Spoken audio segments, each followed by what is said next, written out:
Nous connaissons tous les trois principaux états de la matière, soit les phases gazeuses, liquides et solides. L'exemple le plus simple est celui de l'eau qui, outre la forme liquide, peut exister sous forme de vapeur ou de glace. Une des principales caractéristiques propres au gaz, par rapport aux phases solides et liquides, est la présence d'un espace immense entre les constituants du gaz. Pourquoi, d'après vous, certains composés existent à la température normale sous forme solide plutôt que liquide ou gazeuse? En fait, la réponse réside dans les forces qui attirent entre elles les substances. Les atomes, les molécules qui forment un gaz ne ressentent pratiquement aucune force d'attraction qui pourrait les attirer les uns vers les autres. En gardant une grande distance entre eux, ils formeront ce qu'on appelle l'état gazeux. Mais si on leur impose une forte pression ou si on abaisse leur température, il sera possible de comprimer les composantes du gaz et les rapprocher éventuellement assez pour qu'elles passent à l'état liquide ou même solide, comme le montre la figure suivante. On devine que les forces d'attraction intermoléculaires sont plus importantes dans la phase liquide et encore plus dans les solides, et c'est pourquoi les liquides sont facilement déformables, mais pas les solides.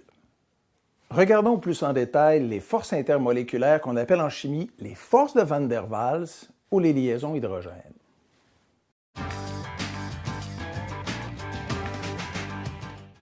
Il existe plusieurs types de forces de Van der Waals selon la polarité des composantes d'un gaz, d'un liquide ou d'un solide. Plus un composé sera polaire, c'est-à-dire plus ses charges électriques seront importantes et plus il aura tendance à attirer fortement ses voisins. La première des trois forces de Van der Waals qu'on abordera dans ce cours est appelée force de dispersion ou force de London. Vous savez déjà que dans la structure d'un atome, on retrouve les protons de charge positive au centre et que les électrons qui portent les charges négatives sont en mouvement autour de ce noyau. Dans ce cas, les charges électriques des électrons ne permettent pas de créer une région de l'atome qui soit plus chargée qu'une autre et l'atome sera considéré comme étant non polaire. En conséquence, sous cette forme, il ne pourra pas attirer ses voisins car il n'a pas de charge électrique nette. Mais on a déjà vu qu'en réalité, les électrons ne sont pas fixes et qu'ils peuvent se promener dans tout l'espace de leur orbital. Il est donc fort probable qu'à un certain moment, ils se retrouveront plus concentrés dans une partie précise de l'atome comme ceci. En conséquence, il apparaît pendant un très court laps de temps des dipôles delta plus et delta moins qui rendront l'atome polaire. On dit alors qu'il se forme un dipôle instantané. Ces forces sont ici représentées par les lignes hachurées qui illustrent les attractions entre les dipôles opposés. Quand un atome avec un dipôle instantané s'approche d'un autre atome non polarisé, c'est-à-dire qu'il n'a pas de charge, on pourra observer ce qu'on appelle un phénomène d'induction. La présence du dipôle delta- du premier atome repoussera les électrons du deuxième atome, le rendant à son tour polaire, comme ceci. On se retrouve alors avec deux atomes polaires qui peuvent s'attirer par l'entremise de leurs dipôles positifs et négatifs. La capacité d'un atome à déplacer ses électrons suite à une induction porte le nom de polarisabilité.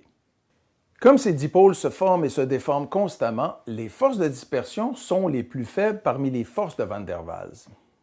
Mais malgré ce fait, elles restent tout de même non négligeables, surtout pour les plus gros atomes ou les plus grosses molécules car ils sont plus facilement polarisables, les électrons étant plus loin des noyaux. Un bon exemple de ce phénomène est les halogènes. À la température normale, le fluor et le chlore sont gazeux, alors que le brome est liquide et l'iode est solide.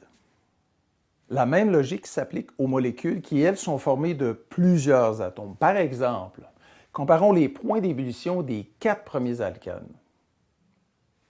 Plus la molécule est longue et plus elle aura une grande surface d'attraction avec ses voisines. Ainsi, les grosses molécules s'attirent plus fortement entre elles et ont en général des points d'ébullition et des points de fusion plus élevés. Les forces de dispersion sont présentes dans tous les atomes, puisqu'ils possèdent tous des électrons. Toutefois, certaines autres forces plus importantes peuvent être aussi présentes et s'ajouter aux forces de dispersion. Et c'est le cas des forces dipôle-dipôle, aussi appelées forces de Keeson. Comme les forces dipôle-dipôle sont plus fortes que les forces de dispersion, elles auront encore plus d'impact sur les propriétés physiques et chimiques des molécules impliqués. Afin d'illustrer notre propos, prenons en exemple une molécule polaire comme le dichlorométhane, dont la formule est CH2Cl2. La présence des deux atomes de chlore électronégatifs est responsable de l'apparition d'un dipôle important delta plus et delta- sur notre molécule. Si on place à proximité deux molécules de dichlorométhane, il s'établira des forces d'attraction entre elles, représentées par le pointillé rouge. Cette attraction sera plus forte que celle rencontrée entre deux molécules non polaires parce que les dipôles sont permanents plutôt qu'instantanés. Et plus les dipôles sont grands, plus l'attraction sera forte. Il existe un troisième type de force existant entre deux molécules qui est encore plus important que les forces dipôle-dipôle. Il s'agit des forces qui impliquent non pas des charges partielles, mais plutôt des charges formelles. On parle alors d'attraction qui implique un ion et une molécule polaire. Ces forces sont présentes, par exemple, quand on dissout un sel dans l'eau, comme ceci.